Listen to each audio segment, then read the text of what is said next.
Hello, and let's go with Caro-Kann tiles variation. Not a while ago, I spoke to one of my students, and he told me, Mayo, I've been searching for all over the YouTube, and I couldn't find any videos. Occasionally, some of your blitz games, or maybe some explanations with some tiles variation. Once Gotham Chess did something, or he actually told me try to do something, but no one in depth gave any of these variations. So I believe it's time to show you one of the most popular and most critical variations against Caro-Kann. And it's fourth move h4, and it's called tiles variation. What's the point? Let's immediately jump to the point. By the way, for all of you, I would appreciate if you could support these videos, if you could support the channel and me as a content creator. More of interesting and I would say top-notch videos are going to come very soon. So let's go. h4. Why do you play h4? Well, the very first of all, we reach this position after e4, c6, d4, d5, e5, and they go bishop f5. You have the video here where I covered what to do after they play c5. And you know that I explained on that video that if they play c5, you should take on c5, but this is not the subject of this lesson, and I'm not gonna go in depth with this one. So find the video on the channel and find out what to do against c5. I came up with the approach d takes c5. After bishop f5, it makes perfect sense. First of all, 75% of the games in general happen with bishop f5, which means less than 25% you have c5 and maybe some g6 or some other moves. The point of bishop f5 is that they just try to play a good version of the French defense. So that's one of the advantages of the Caro-Kann, because sometimes, unlike French, where we have our light square bishop being locked when you play e6, for example, if black goes with e6, then the bishop on c8 is just locked. Here, that's not a case, and they just go with bishop f5. Going out with this bishop on f5 means that they would like to complete their development and play next move e6.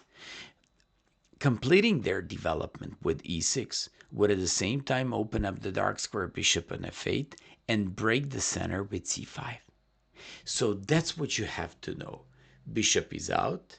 It's slightly, or I just say a tiny improved version of the French defense with the light square bishop being out. And of course, you just have to understand that black is willing to go with e6. That's why we play h4. And that's one of the major points of tiles variation with h4. And now, on your question, so Maya, what's the point of h4? Well, they can't play e6 any longer because you win the game on the spot. So you just go with g4, they go bishop e4, you go f3, they go bishop g6, and boom, you just win the bishop like this. So one of the main points of h4 is preventing the idea of e6. And that actually involves now another problem. What are they going to do? So they have to play either queen b6 or h6. Of course, the main topic here will be h5, because in bishop f5 positions, 75% of the games approximately go with h5. Once again, it's like 3/4 of the games in total after bishop f5 and h4, you're going to be facing h5. And I'll explain everything. Before that, let me just show you what happens after queen b6. Lots of guys like to play this. It's a nice developing move that creates certain pressure against the pawn on d4, and at the same time, it just wants to keep the light square bishop open on f5.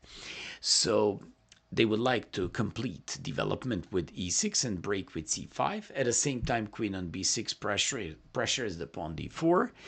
And the real question is, what is white supposed to do? And now you have like a whole bunch of interesting opening moves. There's a line with c3. There's a line with a4. There's a line with knight e2, knight f3, zillions of other possibilities. But actually, I opted for the line with h5. h5 just remains with all the typical same threats for white. So when I play h5, you now just have to say, so wait a sec, what is he actually threatening with this move? Can I complete my development with e6? Nobody. You can't complete it because that's exactly my point. I'll play g4, and if this one, I'll trap your bishop. And that's why with h5, I'm still delaying your most logical, actually you got to delay your most logical move e6, and I'm actually avoiding, or actually let's just say preventing, stopping you from doing that. So after h5, they have to do, c5 is not a problem.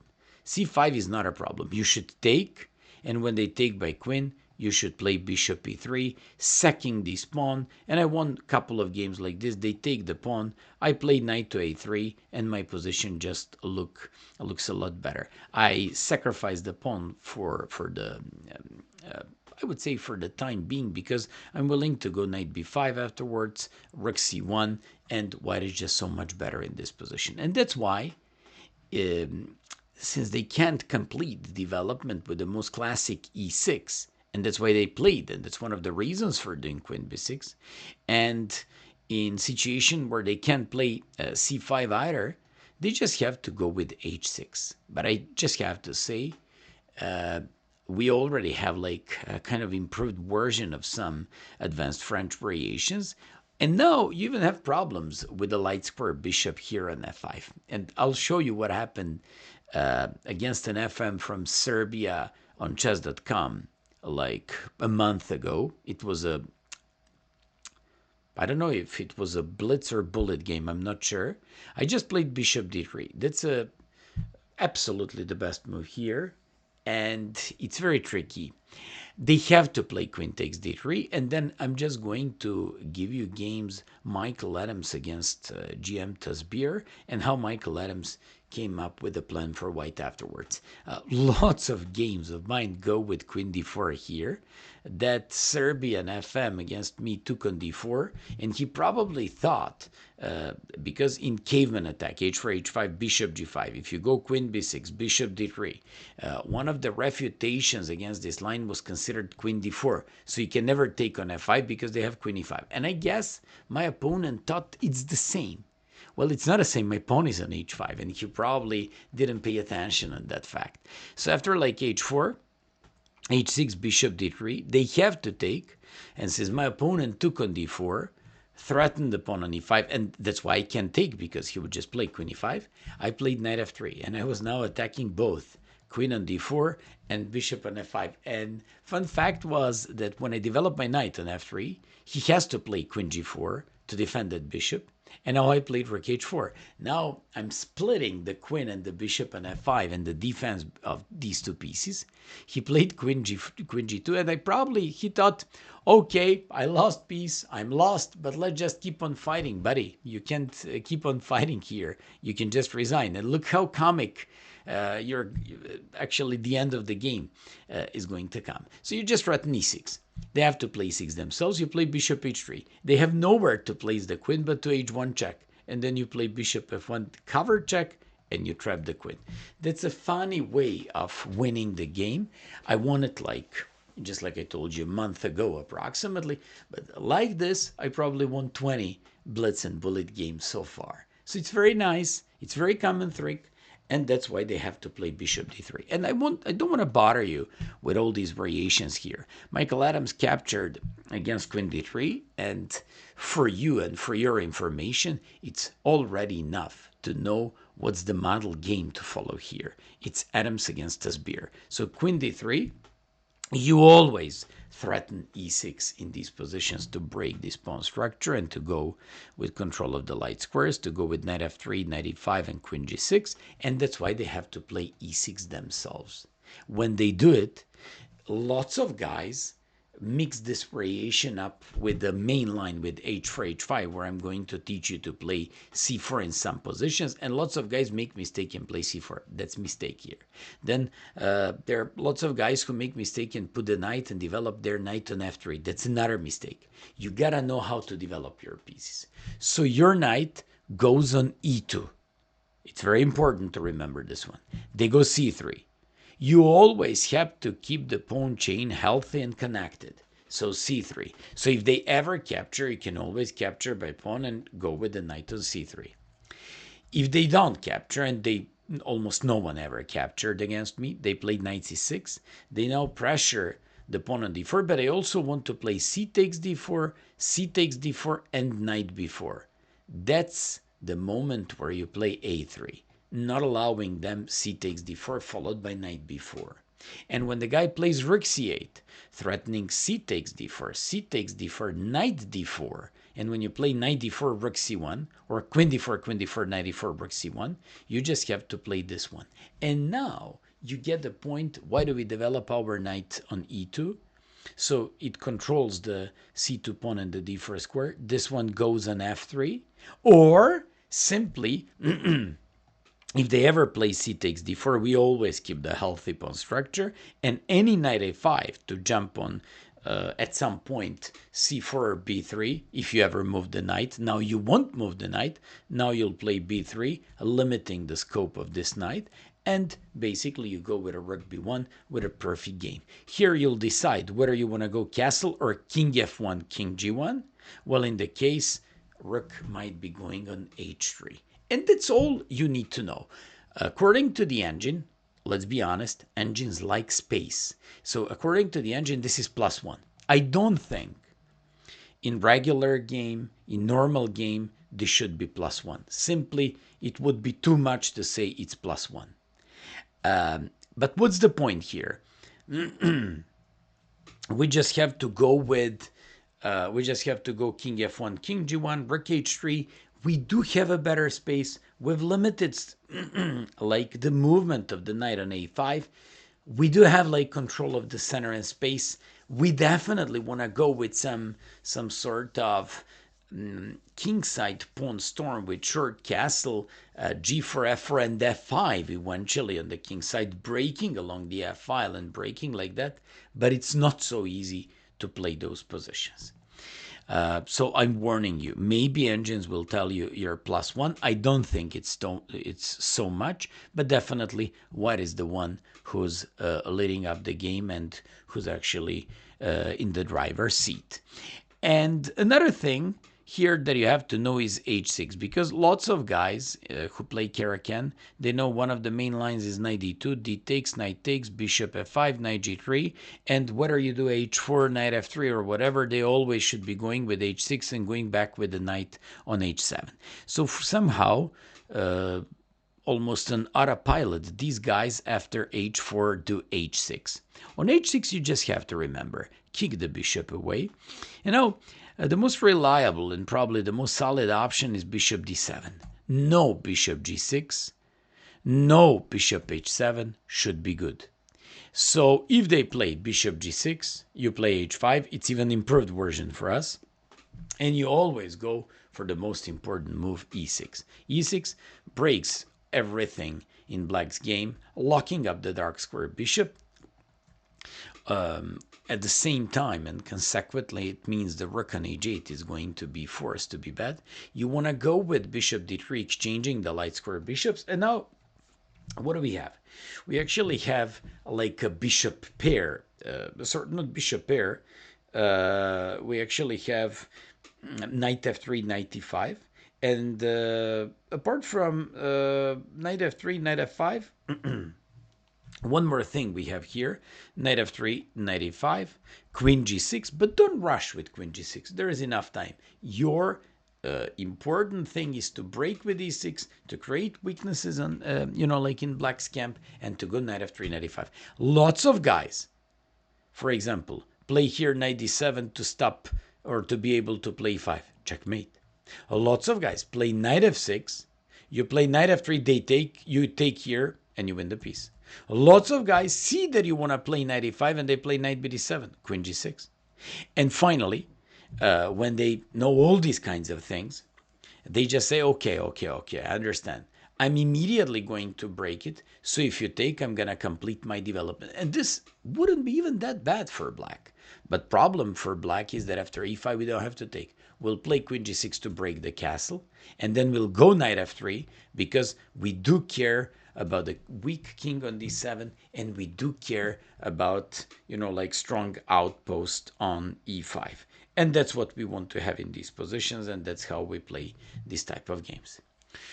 So after like g4, I intentionally told you they can't play bishop g6 because it even improves our like control on the light squares with h5 and e6. Same thing happens if bishop h7. You first do e6, and when they play like this, you play bishop d3 with pretty much the same ideas. But it's not the same if they play bishop e4. If they play bishop e4, you have to kick this bishop away. You should play e6, even though, for example, Gajewski in his course said play bishop d3. And let's be honest, it's engine first approach. And it gives, like always, +1, but I told you already why, because engine likes space, and I would just say playing bishop d3 instead of e6 is maybe for higher rated players because they just know how to deal with the space better. So you should be playing e6 and you should exchange the light square bishops. So everything would be the same and everything would be cool. But now you'll see why did I actually play fifth move bishop e4. So when you play f3 and now bishop h7, and if you play e6, they do care about queen d6. Even Nakamura played like this with black. He played queen d6. There are so many good players who went with this variation, queen d6, going to g3, and provoking just f3 was of great importance for black players. So after like e6 and queen d6, e takes f7 is a move. E takes f7 is a move. So after king takes f7, this is the thing. Now we just have to see what are we supposed to do.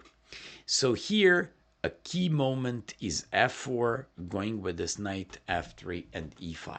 And you just have to remember two more moves. When they play like this, play knight f3, threatening knight e5 on your question, but wait a sec, pawn on g4 is hanging.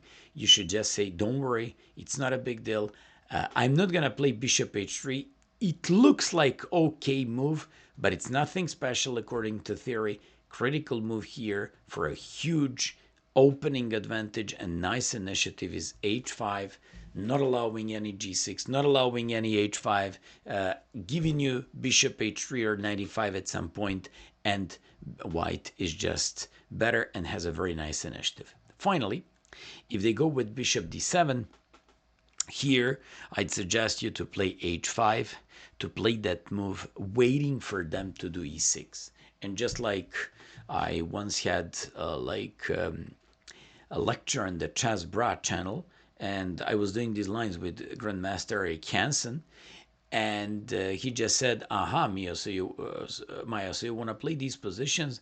And how did he call this? This is like a French advanced on steroids. And that's a good point, because now white has f4, white already has all these pawns being pushed very much forward into the black's position.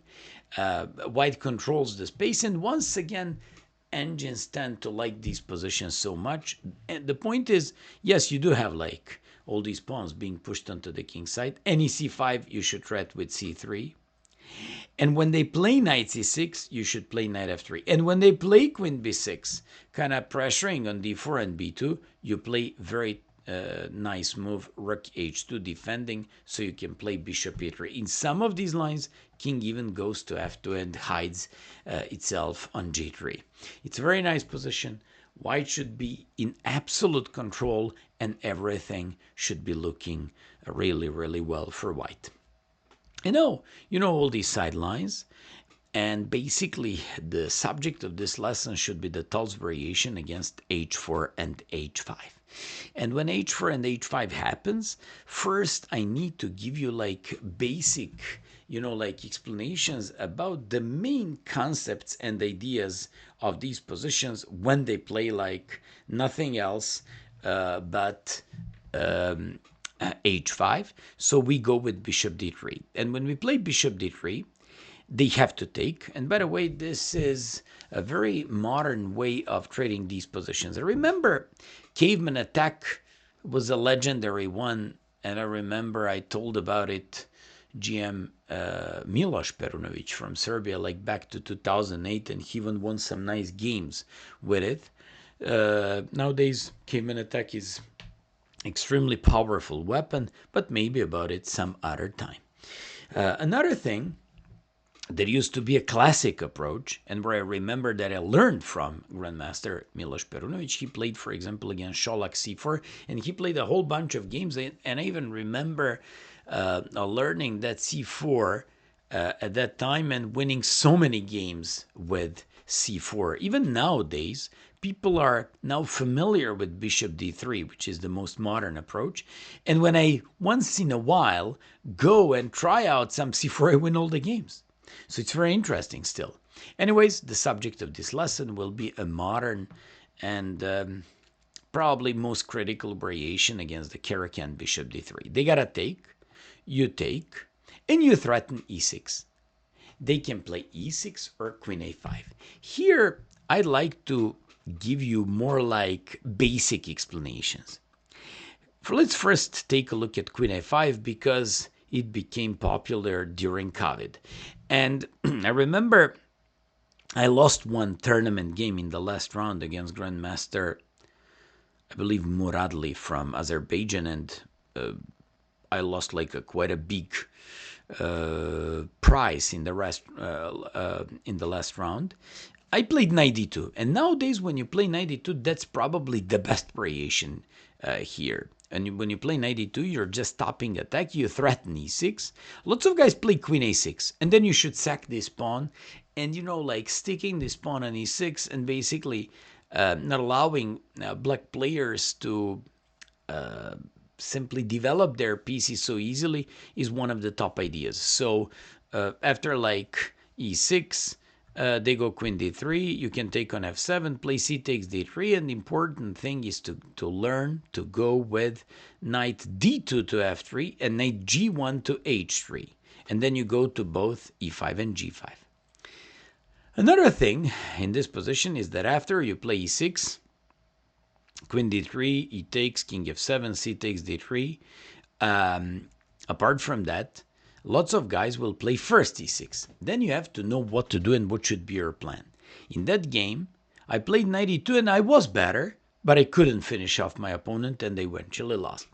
So nowadays, I believe knight g on f3 is absolutely the best move.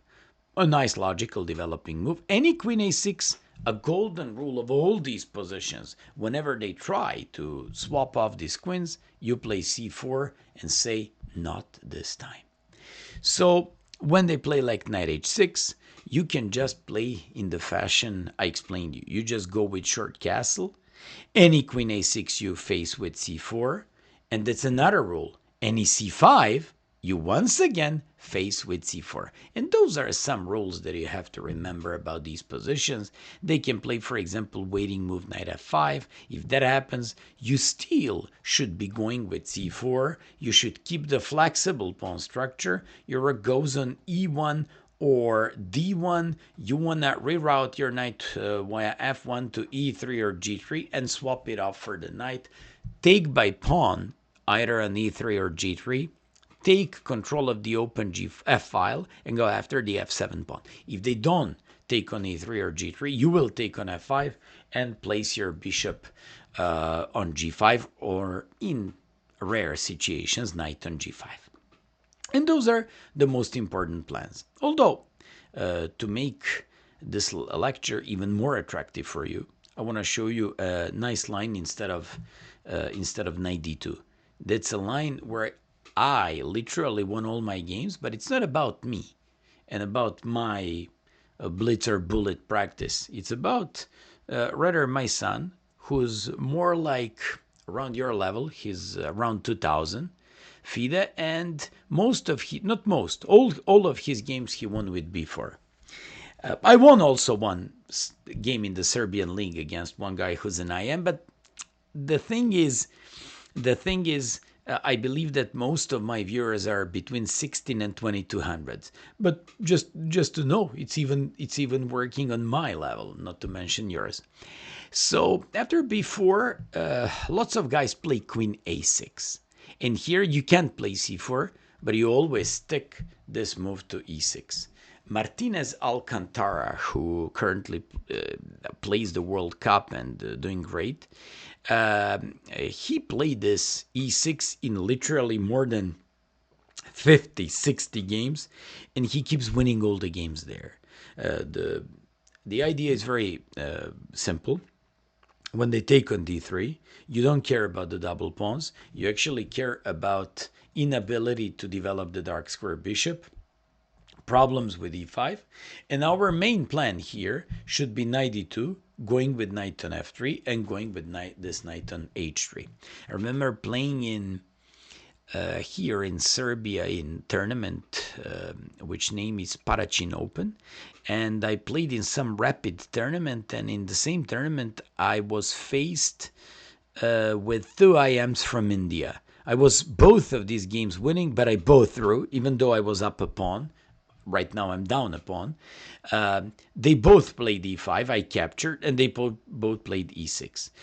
That's a very nice and logical way of developing, attacking the pawn with tempo, getting the pawn back.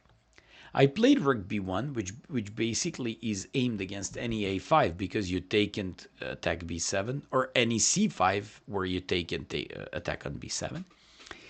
And if they play knight h6, I just played knight d on f3, knight h3, and this is how I took like full control of my games. I absolutely enjoy the space advantage, great control of the queen side and all possible black actions on the queen side. I also have knight f4, knight g5, and just like I told you, if you consider my opponents being good and facing lots of problems against this position, can you imagine what, for example, my son, rated around 2000, did against these guys who went into these positions? He literally won all these games very, very easily. So they have to go with the queen b4 if you ask me. Queen a6 is not a serious option and not something that should worry us here. So basically in this position, after they go with queen b4, we just go knight d2. Karyakin won game against someone, I forgot who was his black opponent, but it was some strong GM. The guy played queen b5. Here you threaten rook b1 to take the pawn on b7. Very simple idea, and threat is so obvious. Karyakin's opponent played queen b5. By the way, keep in mind, we always threaten to play e6 as well. So when this guy played queen b5, Karyakin played c4. You're down a pawn and you don't want to exchange pieces. And you once again threaten e6. This guy played e6.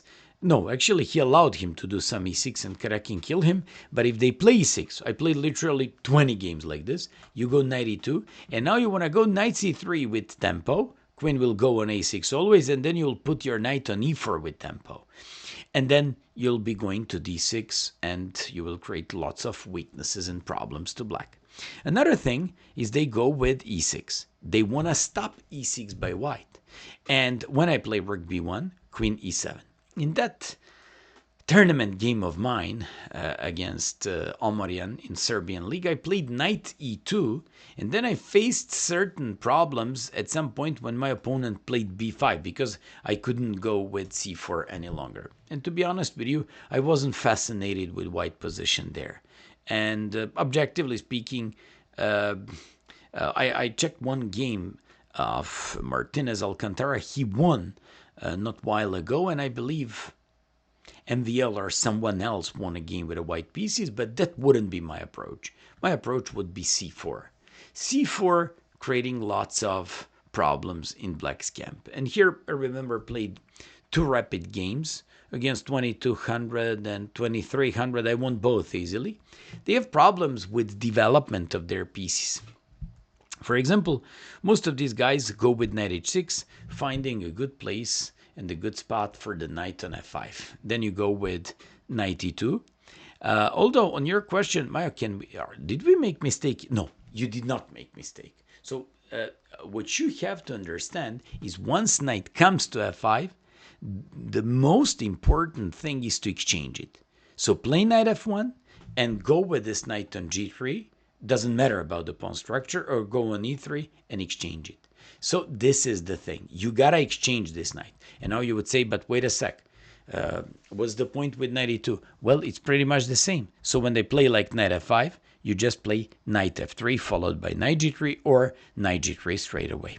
By the way, don't even consider that I made a mistake here, sacking the pawn on h4. If you take, of course, I'll take like this, and f7 is weak, f file is mine, b file is already mine. And if you take on h4, you can have fun at home analyzing two moves, knight d on e4, which objectively speaking leads to draw, but more about that for you at home. And another thing is king f1, defending and going with rook on h3 and playing down two pawns at a moment, but they do have lots of problems with pieces that hanging all over the board. And that's why I believe we should stop analyzing these positions. On c4, if they play queen d7 to open up, for example, this bishop, you play knight e2. And if they go, for example, knight e7, immediately take advantage of that and go with bishop a3, because after, hey, knight came to f5, really? So you exchange the bishops, weaken the dark squares, and exchange the knight on f5. If they take, you'll take and mate them with short castle. If they play g6, you take, play knight f3, and eventually you're gonna win this game very easily. I found a game in the Netherlands played like this, and white was dominating. So just like you see, everything should be played with b4 or knight d2, like Caruana played in a candidates tournament against Firuzia. Anyways, when they play e6, and this is the critical line, Ivan Šarić, ex-European champion and very strong GM from Croatia, came up with bishop g5. A great move.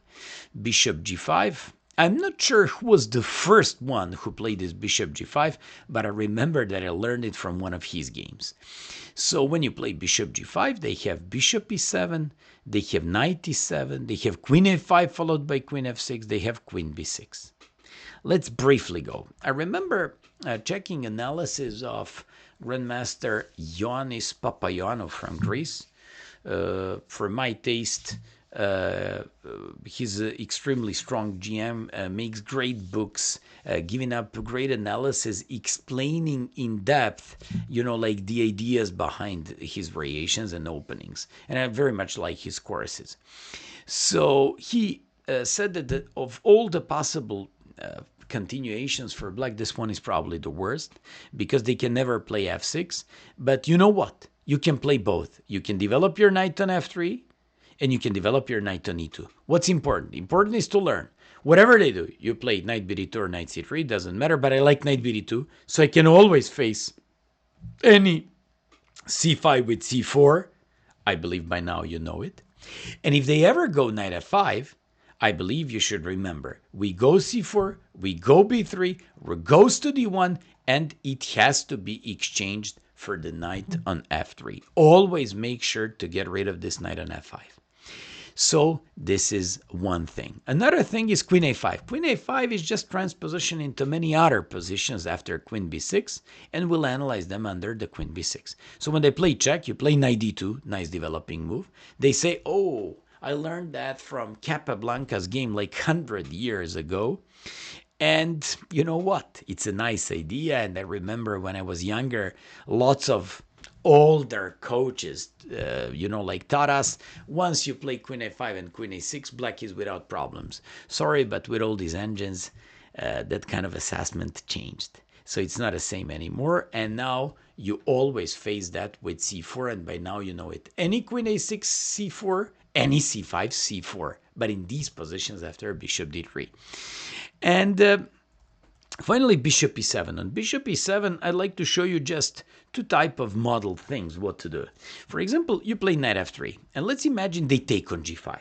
You always should take not by knight, but by pawn. And now you have open h file. He's got problems with a rook here, and you want to go with g4.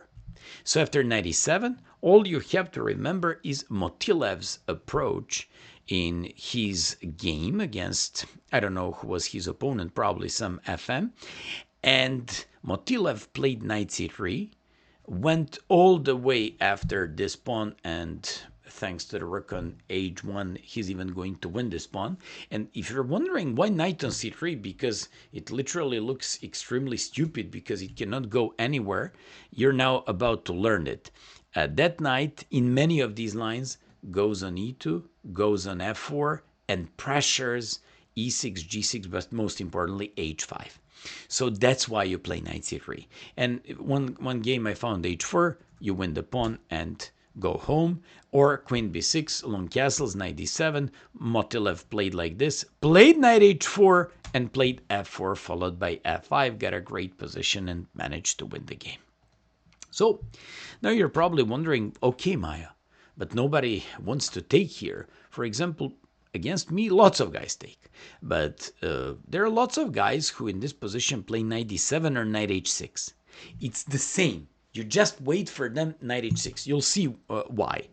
Because when they play knight d7, play knight bd2. Why? So if they ever play queen b6, you can just go with castle and c4.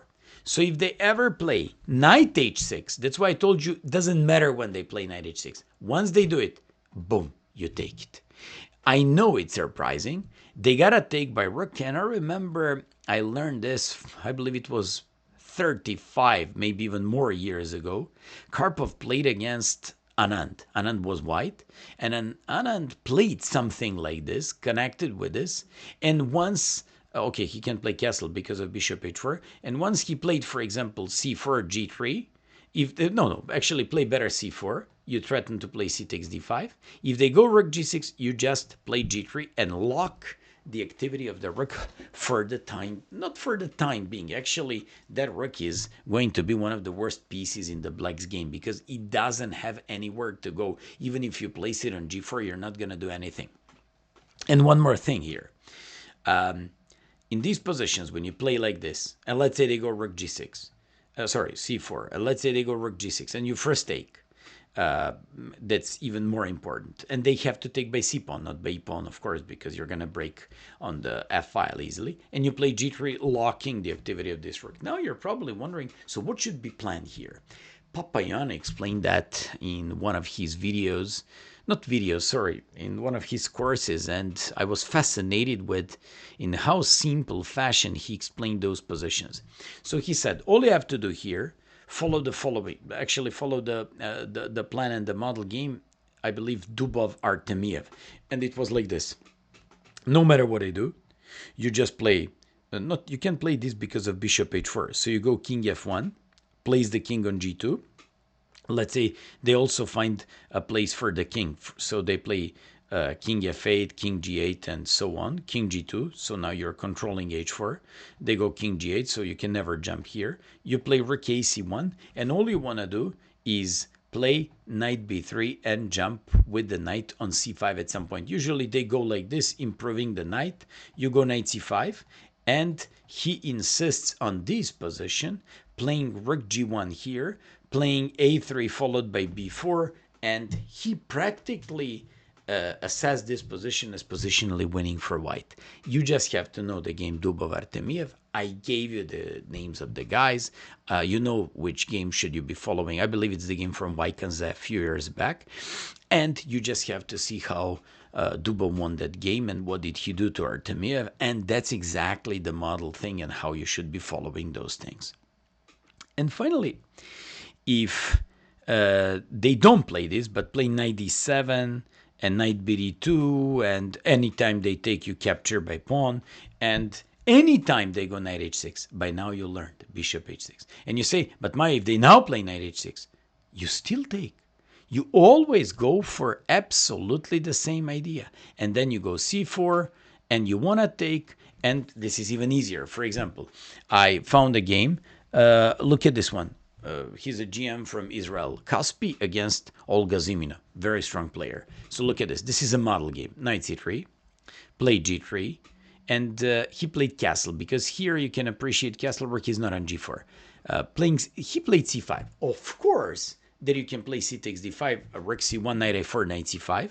But he now went for another plan. I like this one because it shows you how you can positionally play on the queen side using these typical ideas. So this is the thing. After like c5, b6, you play b4. This is, for example, I remember playing that last round game against Muradli, and Perunovic asked me, Mayo, how did you do? And I said I lost. How did you lose that one? You had an upper hands on the queen side. At that time, even though I was I am 24 something, I didn't understand how strong my game could be on the queen side. I just have to do this queen side positional stuff.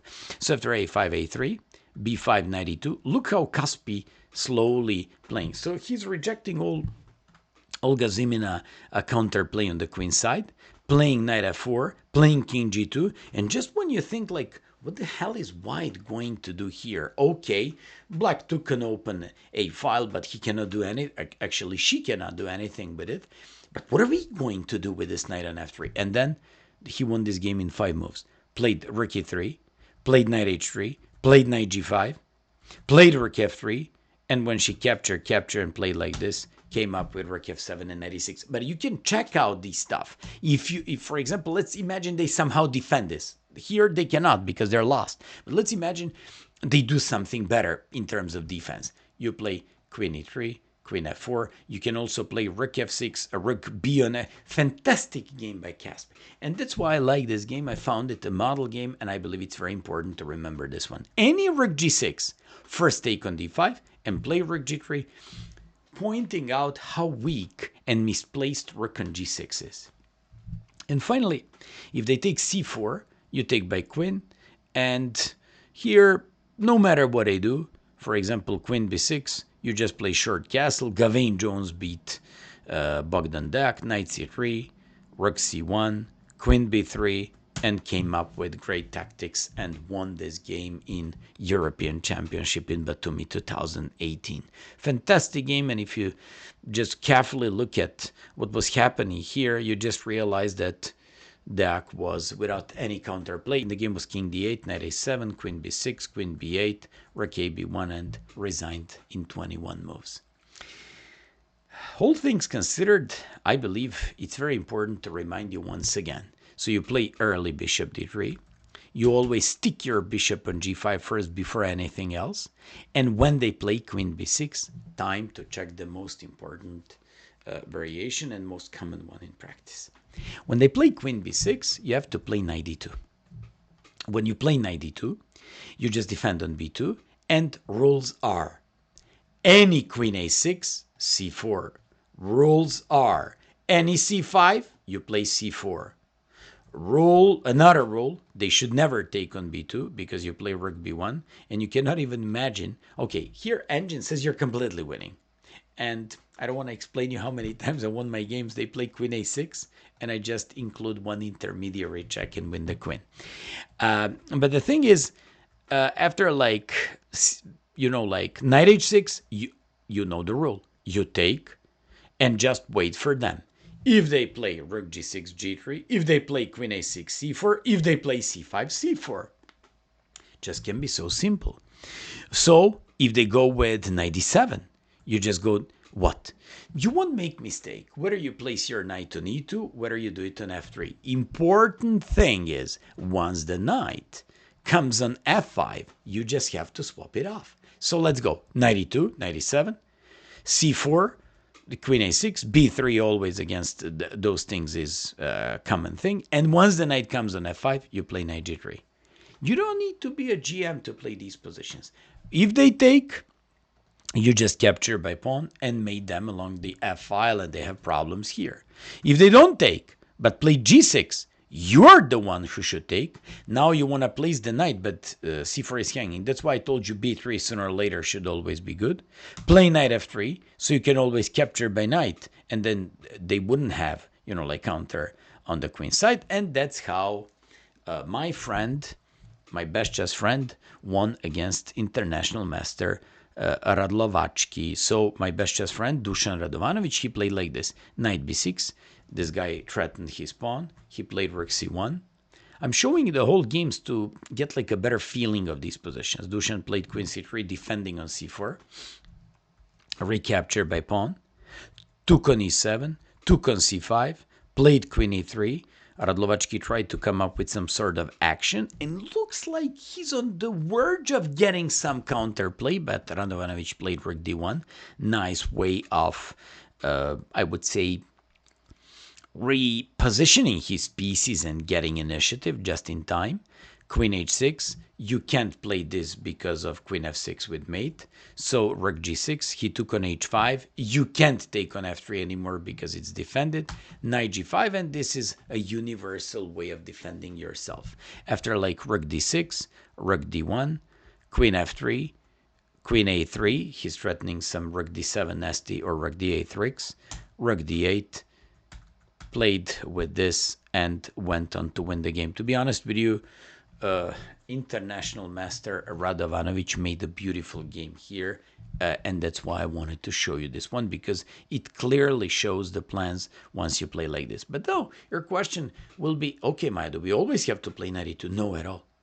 You can play knight g and f3, and you know the rules. Any c5, you do c4. Any queen a6, you do c4. Any bishop b4, after that, you do b3 because c4 was hanging. So any knight e7, you just keep on developing yourself. And when they play knight f5, play c4, and you know what the rules are. Any queen a6, b3, any bishop e7, you just swap it off. After king e7, play on the queen side. You remember my chat with GM Perunovic, who told me how to do it, and play on with the pawn storm on the queen side. And in case of knight e7, you just go with rook fc1 and a4, having a5, having rook a3, rook b3, rook ac3, c takes d5. And this is like so much better. I'm going to show you also the game between Delgado Ramirez. He's a strong GM from Cuba. And look what he did. He played c4. This guy played queen a6, played b3. This guy played long castles. He played short castle, played queen c2, moving from, you know what, sometimes they have this d takes c4, knight d5 ideas. I'm just saying as a threat. So, or knight c5, and he just wanted to put his king queen in safety. D takes b takes knight b6, rook b1, c5. And this guy realized if he moves the knight, he's going to have lots of problems with knight e4, knight d6, knight c4, knight f5, knight d6. Played queen a4. Delgado played rook b3, and the guy realized he couldn't move the knight anywhere because wherever he moved the knight, rook b7 would happen, discovery, and he would win the queen. So he resigned in 18 moves. And I showed you like a whole bunch of games. Time to show you just one more thing. Queen a6. Here I'll show you two games of mine. I played probably 20 times this position. I always play c4. Lots of guys, almost not a pilot, do bishop b4, threatening to take on c4. I always play also not a pilot b3. And now they can play knight d7, knight d7, or whatever. So when they play knight d7 to go on f5, I like knight e2. And when they go with knight f5, I like castles and knight g3. And this is critical moment of the game. So let me just show you. I beat strong GM from Iran, Guy Magami, on chess.com 2021. He played knight g3. I recaptured. And when Magami played castle, I played a3. Magami captured. I recaptured, and he took on c4.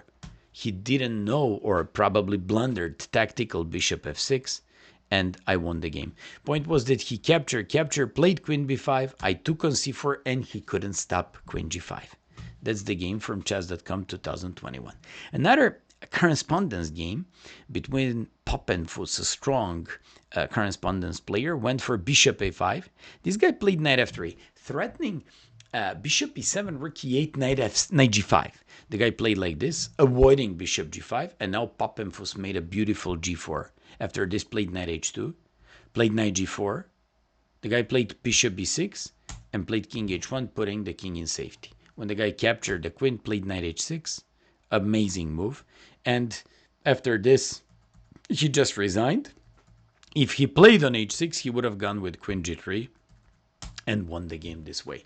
Fantastic game by correspondence player, and this is what you have to know there. And finally, if f takes g3, and they don't go for short castle, but for example, they go bishop d2, you play queen d2. This is how I beat one of my most talented students ever, David Hayden from England. He took on c4. I played queen f4, and I also have to say that he's amazing at blitz, and I don't have so many wins against him. But this is one of those rare ones, and it happened in this line. So I played queen f4, rook f8, queen f3, going after the h5, c takes, a takes. And against David, I played queen h5, which was inaccuracy. I won the game fairly nice. For example, in the game was this. He gave me check, took here, threatened queen g4, knight g4. I played this. And when he played this, I played here, sacrificed, took on e6, and went on to win the game like this. Bishop f4 and queen g8. This is from Elite Chess, April 2021. But the thing is, you should be playing king h1. If they take on d4, rook d1, queen c5, you threaten mate. They have problems with the bishop. They can never castle. That's the problem. So when they play queen d5, queen c3, and now when they play like this, queen d2, and what's the point? With all these maneuverings, you just came with the queen before where you threaten mate and where you threaten the queen. This is the point, and that's how you win the game. Time to finish this lecture, and time to show you the final line where after bishop g5, queen b6, they go c5. Any c5, you know the rule c4. And here, I just want to show you a couple of things. Any c takes d5, you always take on d5 in case they don't have knight here, so they cannot play knight b4, and in case they don't have knight here, so they can take by knight. So when they're forced to take by pawn, you go with this, and you just want to push castle and e6, taking advantage of the weak and exposed king. Another thing is if they go with knight c6. Knight c6, they want to take the pawn on d4, you play knight g on f3, and this is what I explain to my students. Any queen b2, you just play castle, you're just so much better. King is weak on e8. Anytime they go knight g on e7, you take on c5, and followed by a3 and b4, and you're just better. But anytime, instead of this, they just go with c takes d4. I remember here, my son played against his major rival in his age group, and played c takes d5, and this kid came up with knight b4, and they drew the game. So, to be honest with you, I also was a little bit unfamiliar, forgot about this idea. So you can't take on d5, you just play a3 or short castle. So when you play castles, knight e7, you play a3. The point of a3 is you want to do b4. The point of a3 is you want to stop knight before once you take on d5 if they move the knight from e7. So this guy played this, and in blitz, I won 2 games with b4. A takes, rook a1, knight b4, queen b3. I won 2 games like this. But this guy, Sutton, played in email game like a4, rook d1, played knight d4, and went on to win this position fairly convincing style. Rook d2. I'm just going a little bit faster because I don't want to go into the whole game, but just like you see in that mutual maneuvering, white was winning after 23 moves in correspondence game, which is like a big thing. And now you're probably wondering, so what's the point about this bishop g5, c5, queen b6, c5, c4, and what's actually happening? So, okay, Maya, you explained us. If they take, we can take if they don't have knight b4, if they don't have knight on e7. Perfect. You explained us if knight c6, knight f3, and they take, you always should do castle and then a3, followed by b4. And you gave us even the approach with knight e7, knight g on f3, knight c6, where you take, and when they take, you just go a3, followed by castle and b4. But what's the point, or first castle and then a3, what's the point if they take on b2? Here, I would suggest you, and I want to show you the game, and I want to finish this lecture with a game that I won in one rapid tournament from my city. The game took place in my city, I believe it was 2 years ago. I won in the tournament with 7 out of 7. rapid tournament. And in the last round, I played against a guy who's 2200. So take a look at this one. I like rook d1, a little bit counterintuitive move. I learned that from the game Van Gaal Wawrik. So the guy captured second pawn. I play this, threatening on b7. The guy captured third pawn with check. I play this. They now have to defend. Also, Hammer beat Brunello. Sabino Brunello, strong GM from Italy. So this guy played queen c7, defending. 3 pawns down. C takes, he takes. And I couldn't remember in the rapid game, should I play knight f4 first or castle? And then I said, you know what? I sacrificed 3 pawns. His king is weak. Let me just go with castle because to put my king in safety and to involve one more piece into the action, and I was right. So good thinking process, led me to, let's just say, winning of the tournament. So the guy played bishop e7. I played knight c3, threatening on d5. He played stupid c4, and I won knight d5. And he just resigned. And the thing is, they just have to go with knight e7. You just go with some knight c3 stuff, and it should be played like this. White has a very, very nice initiative.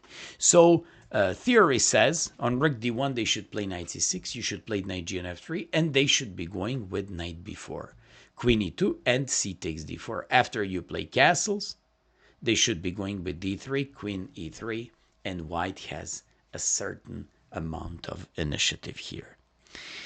I don't want to bother you anymore with anything more than this. You now just have all the basics about this variation. Hopefully you enjoyed the lecture. I'm glad if I'm the first one who covered the Tal variation online. Probably they don't want to reveal their secrets online. I don't care. I am kind of retired chess player. From another point of view, if I teach my students something, I didn't reveal all the tricks, of course, and the most important analysis, but this is going to be good enough for most of you to enjoy and to just say, this guy is the butcher. All the best.